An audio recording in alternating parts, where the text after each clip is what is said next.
नमस्कार दोस्तों, मेरा नाम है प्रदीप चौहान। दोस्तों, कहते हैं कि जंग हो या राजनीति, जीत उसी की होती है जो दिलेर होता है। दबंग और दिलेरी ये दो ऐसे शब्द हैं जो इन दोनों जगहों पर बहुत काम आते हैं। जब आपके पास दिलेरी और दबंगता हो ना, तो आप भले ही छोटी सेना हो, भले ही छोटी पार्टी हो, आप बड़ों को लंबा गिरा सकते हैं, उन पर जीत हासिल कर सकते हैं। हालांकि इस देश में जब आती है ना कि कौन दबंग नेता है, कौन जो हार्ड टास्क मार रहा है, कौन सबसे बड़ा, तो मोदी जी का नाम आता है। हालांकि मैं ये मानता हूँ कि वो एक्टर बहुत अच्छे हैं, नेता मेरे हिसाब से नेता की कैटेगरी में मैं उनको बहुत नीचे रखता हूँ, खास करके प्रधानमंत्रियों की कैटेगरी में।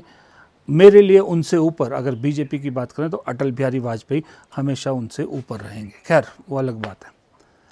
लेकिन कांग्रेस जो दूसरी तरफ है ना, वो बड़ी नरम दल जैसी लगती है। लोग उनके जो खुद के कार्यकर्ता, वो कई बार कहते हैं कि कांग्रेस वो नहीं करती जो कार्यकर्ता को चाहिए कि बदला जो है ना, आजकल जोश बढ़ा ना, जैसे बीजेपी वाले जो करते हैं, खास करके हिंदूवादी संगठन है, किस तरह से एग्रेसिव राजनीति कर रहे हैं, एग्रेसिव उनका हर चीज़ में रहता है।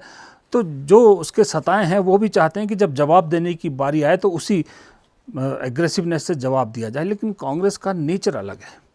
कांग्रेस वो पार्टी ही नहीं है। वो आज़ादी के ज़माने से लेके वो एक सोच कांग्रेस की चली आ रही है कि अहिंसा के रास्ते पर चलना है, एक थप्पड़ कोई मारे तो दूसरा गाल आगे कर दो।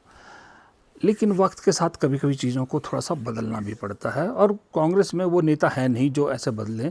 इवन राहुल गांधी भी शांत और नरम स्वभाव वाले हैं, कोई उस तरह का नहीं है। और ना आपने देखा होगा कि बीजेपी में चाहे गिरिराज सिंह हो, चाहे निशिकांत दुबे हो, चाहे अनुराग ठाकुर हो, चाहे और बहुत से नेता हैं जो भाषाई मर्यादा भी पूरी लांघ देते हैं।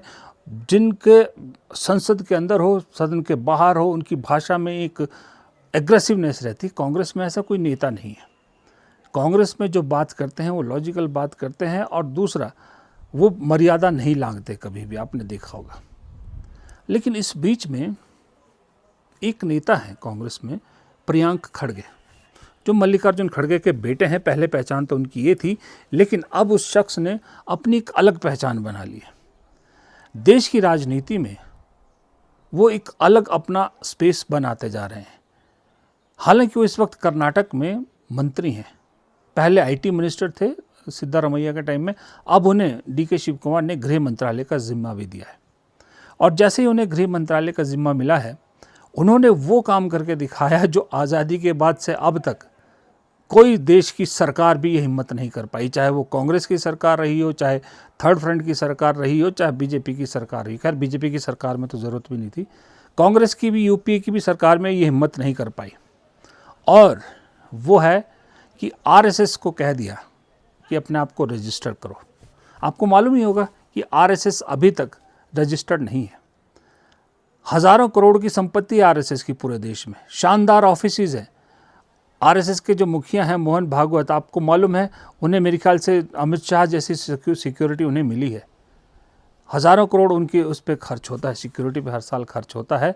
लेकिन वो रजिस्टर्ड संस्था नहीं है, ना वो टैक्स देती है, ना कुछ देती है, कोई ब्यौरा नहीं देती है। देश का अकेला गृह मंत्री, वो भी एक राज्य का गृह मंत्री, प्रियंक खड़गे, जिसने संघ को कह दिया है रहना है प्रदेश में तो अपने आप को रजिस्टर करो। I am not asking RSS workers to get recognized or to register themselves individually. I am asking RSS to get registered. There is very clear distinction.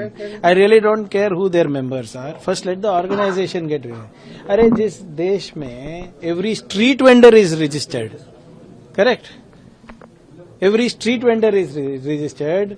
Every temple has to give accounts. Every donation is accounted for. Why RSS is not accounted for? Why are they not registered? They are the world's largest NGO, right? They are the ones who are saving humanity across geographies. So all I am asking is, अगर भाई आप मार्च करना चाह रहे हो, अगर आप सरकारी संस्थाओं के जगह पर आप रोज आपका उठना बैठना है, तो आप कौन है, क्या है, वो बता ही दीजिए, हम परमिशन देंगे. When have I told we are not giving them permission? Indira Gandhi could not touch them. Indira Gandhi could not touch. कितना वाजिब लॉजिकल पॉइंट प्रियंक खड़गे ने कहा है कि जब एक छोटा सा वेंडर, छोटा सा रेडी फड़ी लगाने वाले को अपने आप को रजिस्टर करना पड़ता है, तो आरएसएस क्यों रजिस्टर नहीं करेगी? या तो यह है कि ये सिर्फ समाज सेवा करती है, कोई फाइनेंशियल लेन देन नहीं होता।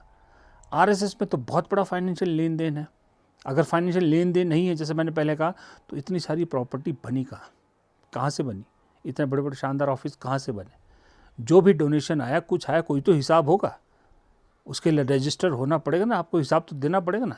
छोटी छोटी चीज़ पे हमको हिसाब देना पड़ता है ना, हम एक पेंसिल भी खरीदते हैं उस पर भी टैक्स देना पड़ता है ना, तो फिर संघ क्यों ना टैक्स दे? ये हिम्मत दिखाने के लिए प्रियंक खड़गे को सलाम है। इस देश को दरअसल ऐसा ही नेता चाहिए, दबंग, सॉलिड, प्रियंक खड़गे जैसा। और प्रियंक खड़गे ने ये पहली बार नहीं किया है, वो आईटी मिनिस्टर भी थे ना, जब से कर्नाटक में कांग्रेस की सरकार आई है, जब से वो मंत्री बने, वो लगातार बीजेपी संघ पर तीखे प्रहार करते हैं। उन्होंने कभी नाप तोल के शब्दों का इस्तेमाल नहीं किया। बीजेपी जिस भाषा का इस्तेमाल करती है, उसी भाषा में प्रियंक खड़गे ने लगातार जवाब दिया। आप उनके पुराने बयान सुन लीजिएगा, सारे आपको सब दिखेंगे, चाहे वो आईटी मिनिस्ट्री ही क्यों न थे। अब तो गृह मंत्री बन गए भाई साहब कर्नाटक के, अब तो हिसाब देना पड़ेगा। दरअसल प्रियंक खड़गे, मुझे ऐसा लग रहा है कि मल्लिकार्जुन खड़गे की विरासत को आगे ले जाने के लिए एप्ट जो हैं वो राजनीति कर रहे हैं।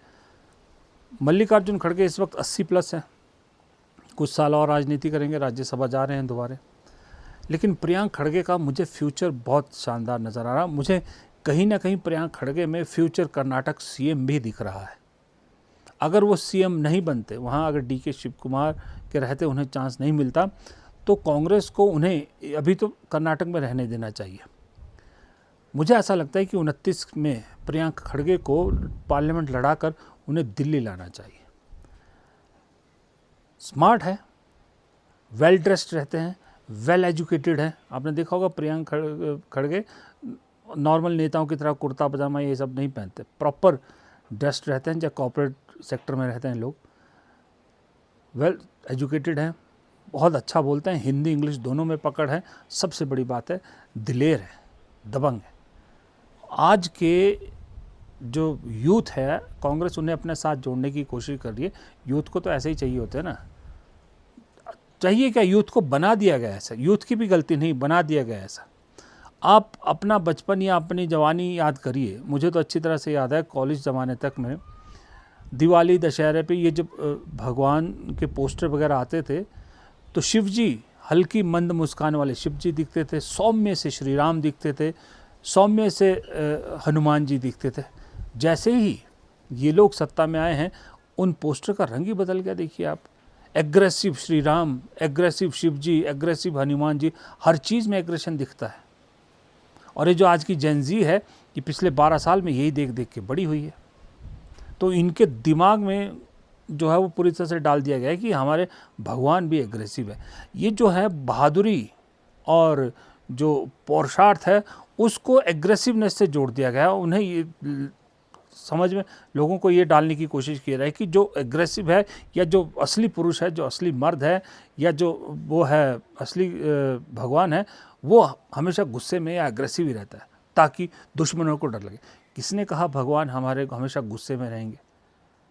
अरे भगवान तो सबके बराबर हैं, सबको एक नज़र से देखते हैं। और दुश्मन उस ज़माने के जो है वो आज कहाँ से ले? भगवान जी के दुश्मन तुम लेके आ रहे हो, जो हमारी पौराणिक कथाओं को आज थोड़ी ना ला सकते। जैन जी के दिमाग में डाल दिया गया है। इसलिए आप देखिएगा, धुरंधर जैसी फिल्म हिट होती है, क्योंकि एनिमल जैसी फिल्म हिट होती है। दुनिया भर का वायलेंस है दोनों फिल्मों में, वायलेंस से भरपूर है, हीरो एग्रेसिव है दोनों जगह, दोनों ही फिल्मों में, क्योंकि दिमाग में डाल दिया गया है। तो ऐसे ही जब मोदी जी यूं यूं यूं करके वो भाषण देते हैं और उस तरह की बातें करते हैं, तो इस देश के युवाओं को लगता है कि वाह क्या नेता है। फिर वो प्रोपेगेंडा टीम काम करती है। और राहुल गांधी जो लॉजिकल बात करते हैं, लेकिन सौम्य तरीके से बात करते हैं, वेल एजुकेटेड हैं, अच्छी भाषा का इस्तेमाल करते हैं, अच्छी अंग्रेज़ी का इस्तेमाल करते हैं, तो उन्हें लगता है कि नहीं यार, ये थोड़ा सा ऐसी है, ढीला है। हालांकि अब ये सारा पर्सपेक्टिव चेंज हो गया है।